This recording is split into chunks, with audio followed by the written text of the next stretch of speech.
Hi, welcome to our cholesterol class. I'm Dr. David Vaught, owner of Vaught Chiropractic and Nutritional Therapies.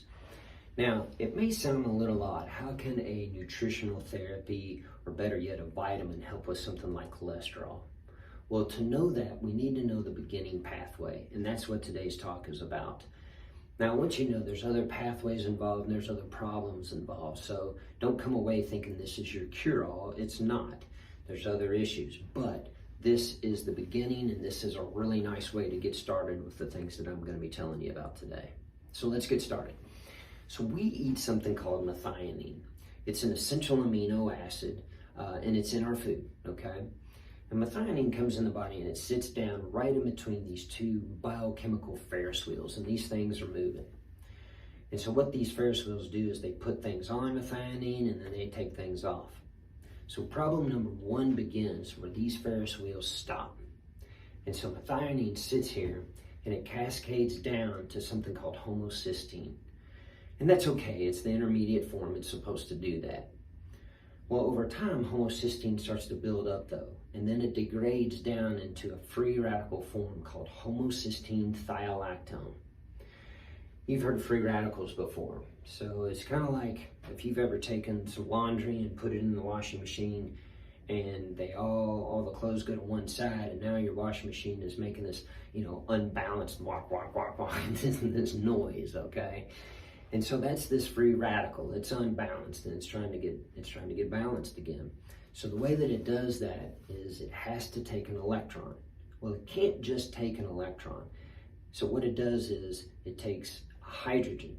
And why does it take a hydrogen? Because the hydrogen has the electron on its outermost shell, okay? Where does it get a hydrogen from? It gets it from something called the endothelial lining of the blood vessel. So basically, when you have a blood vessel and you take it apart, okay, it's that inner side of the blood vessel. So now you have this free radical sucker pulling out hydrogen. So when it does that, it makes a little bitty pinhole in that blood vessel.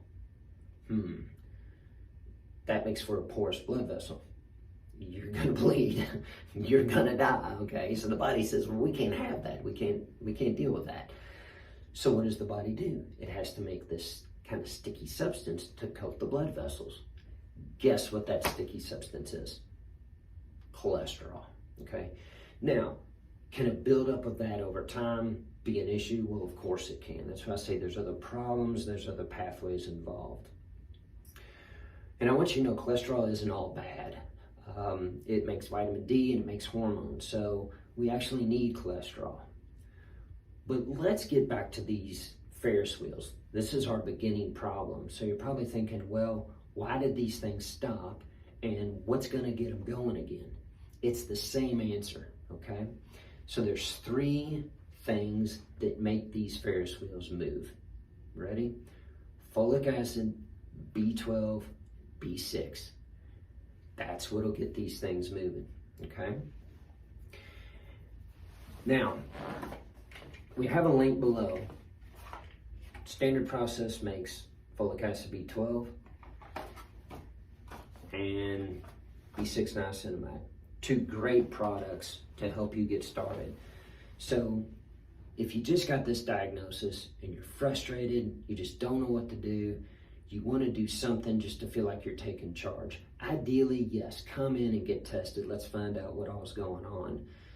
But if that's not an option for you right now and you just want to get going with something, these two products are a nice way to do that.